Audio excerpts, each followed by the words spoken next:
বন্ধুরা আমার, ভাইরা আমার, আল্লাহ পাক রব্বুল আলামিন বিশ্ব নবীজিকে ছোট্টবেলায় সবচাইতে বড় পরীক্ষার মধ্যে ফেলে দিয়েছিলেন। এই দুনিয়ার জগতে হযরত ইব্রাহিম আলাইহিস সালামের পিতা ছিল পৃথিবীর জগতে জীবিত। এই দুনিয়ার জগতে সমস্ত নবীদের কষ্টের চাইতে বিশ্ব নবীজির কষ্ট ছিল সবচাইতে বেশি কষ্ট। আল্লাহ পাক রব্বুল আলামিন বিশ্ব নবীজির পিতা দুনিয়ার জগৎ থেকে তাকে নিয়ে গেলেন নবীজি জন্মগ্রহণ করার 6 মাস আগেই নবীজির পিতা ইন্তেকাল হয়ে বিদায় নিয়ে চলে গেলেন। আল্লাহ নবীজি যখন দুনিয়ার জগতে আগমন করলেন, বিশ্ব নবী মুহাম্মদ রাসূলুল্লাহ ইয়তীম শিশু হয়ে পৃথিবীর জগতে এসেছেন। আব্বার স্নেহ পান নাই, মায়া মমতা পান নাই, ভালোবাসা পান নাই। এই দুনিয়ার জগতে একজন সন্তানকে আব্বার চাইতে বেশি ভালো কেউ বাসতে পারে না। কথা বলেন ঠিক কিনা? বাবা মানে হাজার বিকেল আমার ছেলেবেলা, বাবা মানে রোজ সকালে পুতুল পুতুল খেলা, বাবা মানে কাটছে ভালো যাচ্ছে ভালো দিন, বাবা মানে ঘুমিয়ে রাখায় আবার অনেক ঋণ। কথা বলেন ঠিক কিনা? বাবার অভাব যার আছে তার চাইতে বড় অভাবী পৃথিবীর জগতে আর কেউ নাই। চিল্লায় বলেন ঠিক না বেঠিক? এজন্যে পিতাহারা নবী দুনিয়ার জগতে আসলেন। আল্লাহ পাক প্রথমেই তাকে বড় একটা ধাক্কা দিলেন, বড় একটা পরীক্ষায় ফেলে দিলেন। বন্ধুরা আমার, ভাইরা আমার, বিশ্ব নবীজি দুনিয়ার জগতে আসলেন। শুধুমাত্র মা জননী দাদার তত্ত্বাবধানে বিশ্ব নবীজি থাকলেন। আরবের ট্র্যাডিশন অনুযায়ী সুস্থ শরীর এবং সুন্দর ভাষা শেখার জন্য তায়েফের ময়দানে তাকে পাঠিয়ে দেয়া হলো। 4টি বছর পর্যন্ত শিশু নবী সেখানে তিল তিল করে বড় হলেন। আল্লাহর নবীজি যখন ফিরে আসলেন, একদিন বিকেল বেলায় মক্কা নগরীর অলিতে গলিতে বিশ্ব নবীজি খেলাধুলা করেন। সকল ছোট্ট ছোট্ট শিশুদের দিকে তাকিয়ে দেখেন, সন্ধ্যা যখন হয়ে যায় সকল শিশুর পিতা আসে আর সন্তানের সুন্দর নামগুলি ধরে পিতারা ডাকে, আব্বু আব্বু করে ডাকে। সন্তানদেরকে কোলে নেয়, কাঁধে নেয়, চুমু দিয়ে বাড়ির দিকে নিয়ে যায়। আমার আপনার নবী বিশ্ব নবী জনাবে মুহাম্মদ রাসূলুল্লাহ সাল্লাল্লাহু আলাইহি সাল্লাম ফেল ফেল করে তাকিয়ে থাকেন। আব্বা নামক সেই মহা সম্পদটা কোনোদিন তাকে কোলে নেয় না। বন্ধুরা আমার, ভাইরা আমার, দরদি নবী একদিন রাগ করে বসে রয়েছেন, পাহাড়ের দিকে উঠে চলে গেছেন, কেউ খুঁজে পায় না, অন্ধকার হয়ে গেছে। আবু জেহেল সেই দিন পাহাড় থেকে নেমে আসতেছিলেন, তাকিয়ে দেখলেন মুহাম্মদ বিন আব্দুল্লাহ ছোট্ট শিশু সন্তান কাঁদতেছে। আবু জেহেল সেই দিন বিশ্ব নবীজিকে আদর করেছিলেন, কোলে তুলে নিয়েছিলেন, বলেছিলেন, বাবা মুহাম্মদ, তোর আব্বা জান দুনিয়ার জগৎ থেকে বিদায় নিয়ে চলে গেছে, কি হয়েছে? আমি চাচা, আমি আবুল হাকাম তো রয়েছি, আমার কাঁধে উঠবি, আমি তোকে আদর করে বাড়িতে নিয়ে যাব। ওই একটি মাত্র দিনের আদরের কারণে বিশ্বনবী মক্কা নগরীতে 1 নয় 2 নয় 13টি বছর পর্যন্ত চাচা আবুল হাকাম, পরবর্তী নাম হয়ে গেল আবু জেহেল। আবু জেহেলের দরজায় বারবার বিশ্বনবীজি দাওয়াত নিয়ে যেতেন।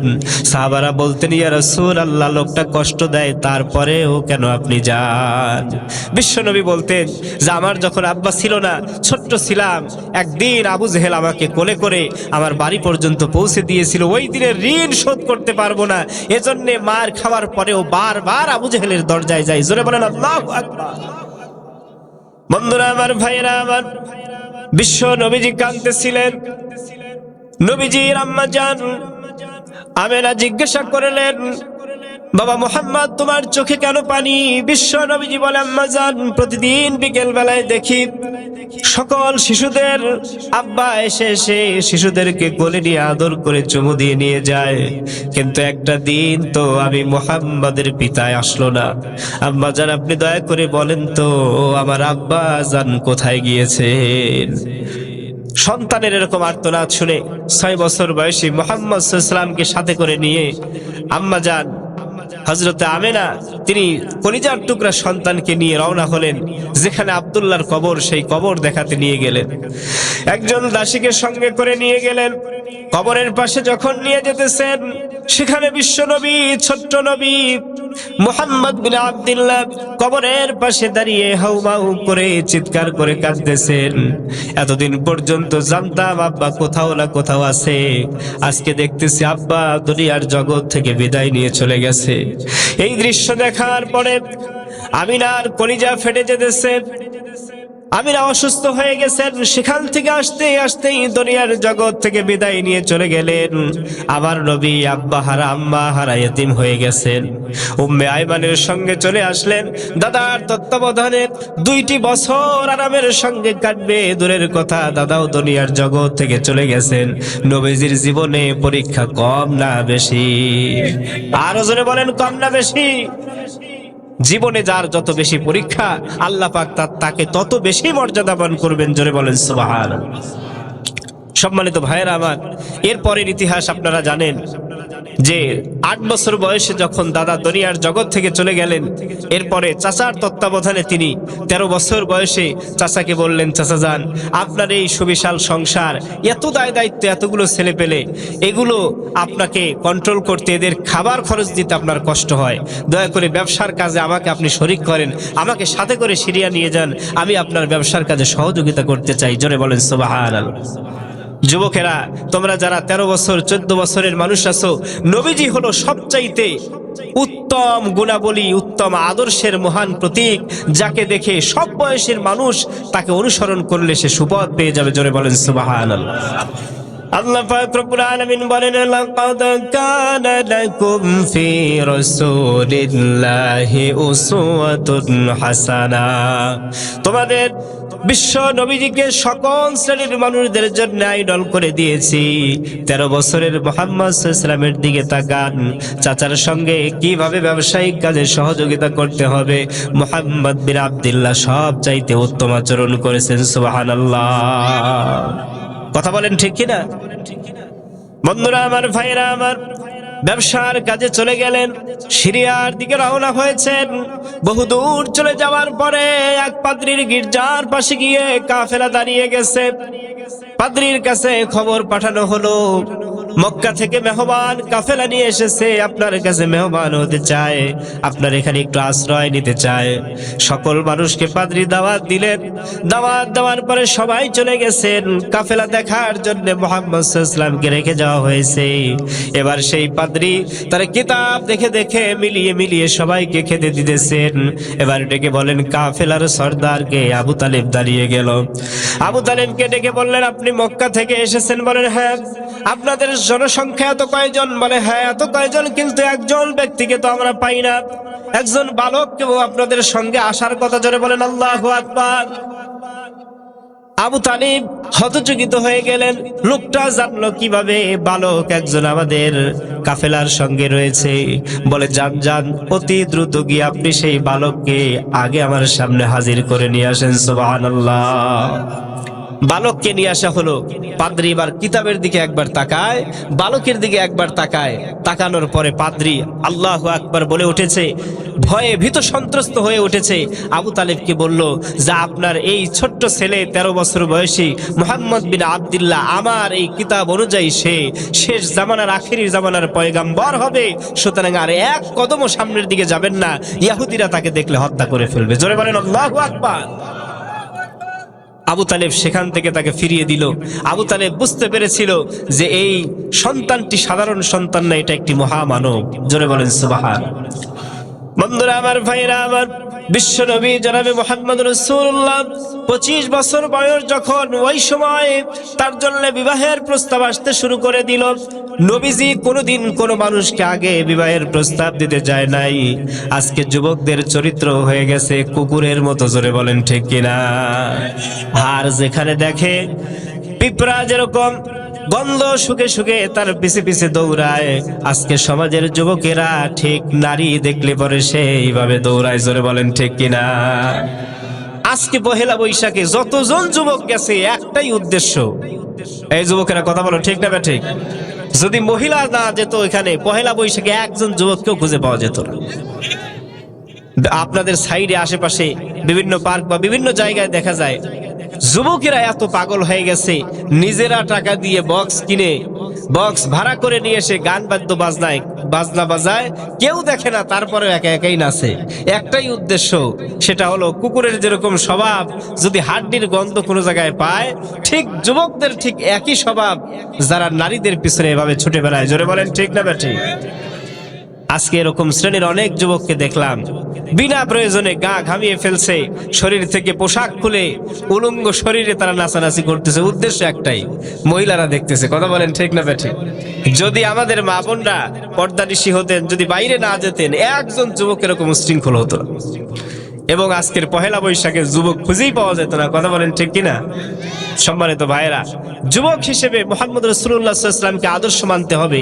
25 বছর বয়স হযরতে খাদিজাতুল কুবরা শুধু সুন্দরী ছিলেন না, সারা আরবের মধ্যে শ্রেষ্ঠ সুন্দরী ছিলেন। জোরে বলেন সুবহানাল্লাহ। বন্ধুরা আমার, ভাইরা আমার, একটা দুইটা করে 3টি বিবাহ করেছেন। আল্লাহ পাক রব্বুল আলামিন তাকে তাহেরা বলেছেন। বিশ্ব নবীজি বলেছেন, আমার স্ত্রী সব চাইতে পবিত্র। জোরে বলেন আল্লাহু আকবার। 3টি বিবাহ হয়ে যাওয়ার পরেও তিনি কিভাবে পবিত্র হয়ে থাকেন? বিবাহ হয়েছে সেই সময়ের সিস্টেম অনুযায়ী। বিবাহ ছাড়া সুন্দরী সুশ্রী রমণী খাদিজাতুল কুবরা জীবনেও কোনোদিন কোনো পরপুরুষের সঙ্গে একটা বাজে কথাও বলেন নাই। চিল্লায় বলেন সুবহানাল্লাহ। আল্লাহ পাক তাকে নিজে উপাধি দিয়েছেন। বিশ্ব নবীজি বলেছেন, খাদিজা তো শুধু খাদিজা নয়, খাদিজা হলো তাহেরা, তিনি হলেন পবিত্রা। জোরে বলেন সুবহানাল্লাহ। বন্ধুরা আমার, ভাইরা আমার, অবশেষে তিনি চিন্তা করলেন, আমার জীবনে কোনো স্বামী নাই, আমার জীবনে কোনো পুরুষ নাই, যাকেই বিবাহ করি সেই দুনিয়ার জগৎ থেকে বিদায় নিয়ে চলে যায়। বিশ্বনবী জনাবে মুহাম্মদ রাসূলুল্লাহ সাল্লাল্লাহু আলাইহি সাল্লাম তখনও পর্যন্ত নবুয়ত পান নাই, আদর্শবান একজন যুবক। এই যুবক ছেলেটা চাচার নির্দেশে খাদিজাতুল কুবরার বিশাল বড় ব্যবসার কাজে স্বচ্ছ একজন মানুষ প্রয়োজন, এই যুবককে দিয়ে দেওয়া হলো।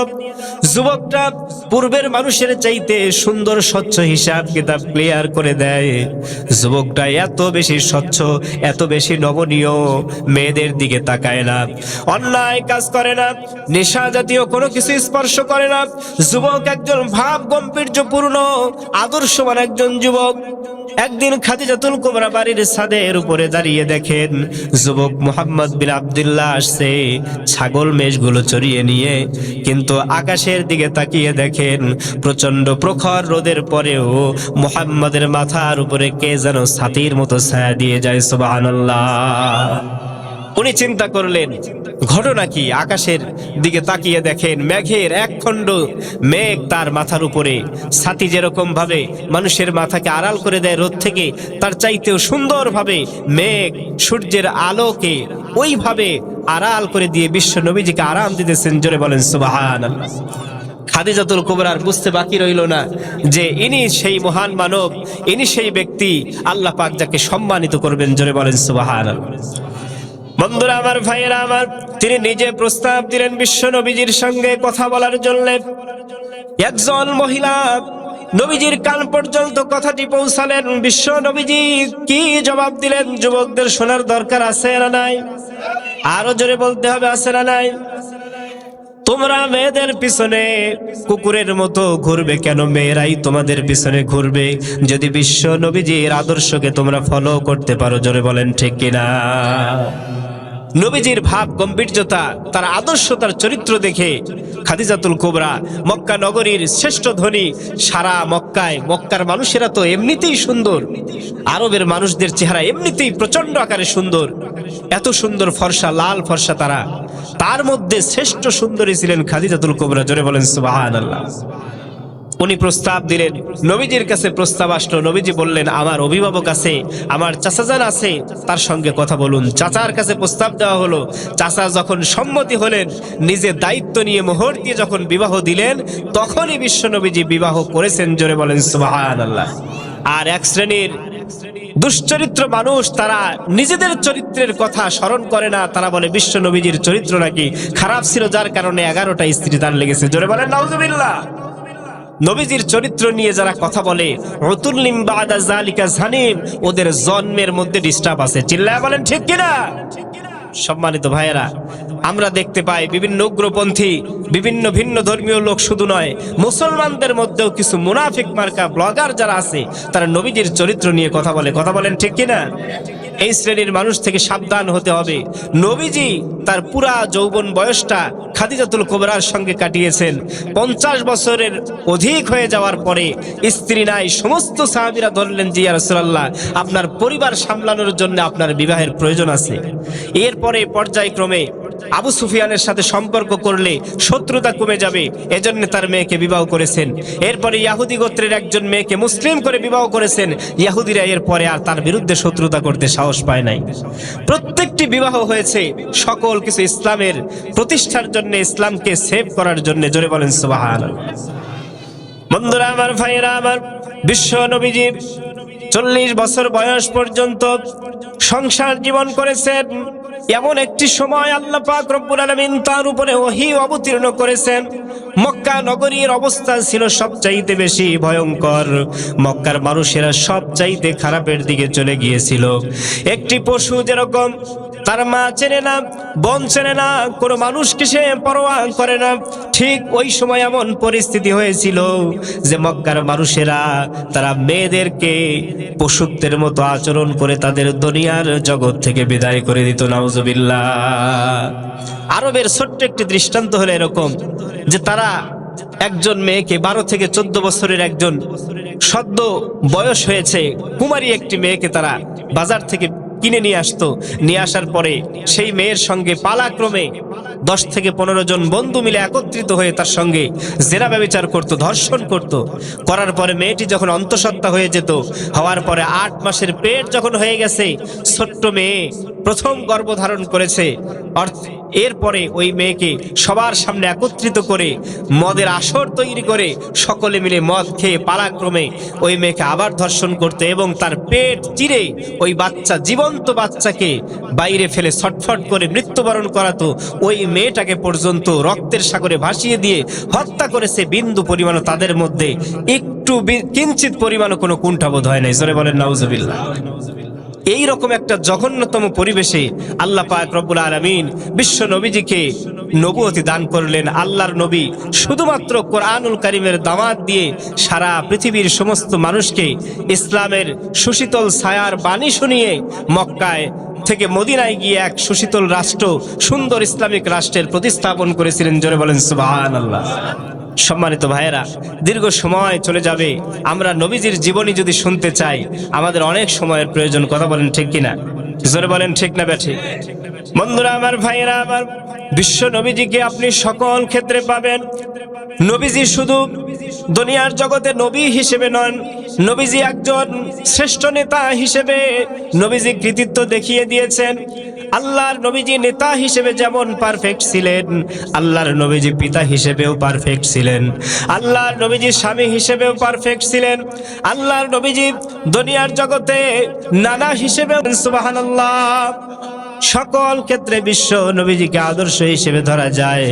আল্লাহর নবীজি দুনিয়ার জগতে দ্বীন প্রতিষ্ঠা করেছেন। চিল্লায় বলেন সুবহানাল্লাহ। একটু জিকির করি, লা ইলাহা ইল্লাল্লাহ, জোরে লা ইলাহা, মুহাব্বতে লা ইলাহা, জোরে লা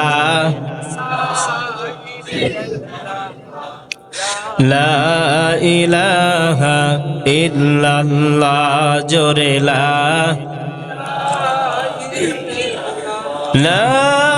ইলাহা ইল্লাল্লাহ মুহাম্মাদুর রাসূলুল্লাহ সাল্লাল্লাহু আলাইহি ওয়াসাল্লাম। সম্মানিত হাজিরিন, আল্লাহর রাসূলের জীবন আদর্শ আমাদের জীবনে বাস্তবায়ন করতে হবে। আল্লাহ পাক রব্বুল আলামিনের নির্দেশ। জোরে বলেন ঠিক কিনা? আল্লাহ পাক রব্বুল আলামিন বলেন, কুল ইন কুনতুম তুহিব্বুনাল্লাহা ফাত্তাবিউনি ইউহিব্বুকুমুল্লাহু ওয়া ইয়াগফির লাকুম যুনুবাকুম আল্লাহু গফুরুর রহিম। আল্লাহু আকবার।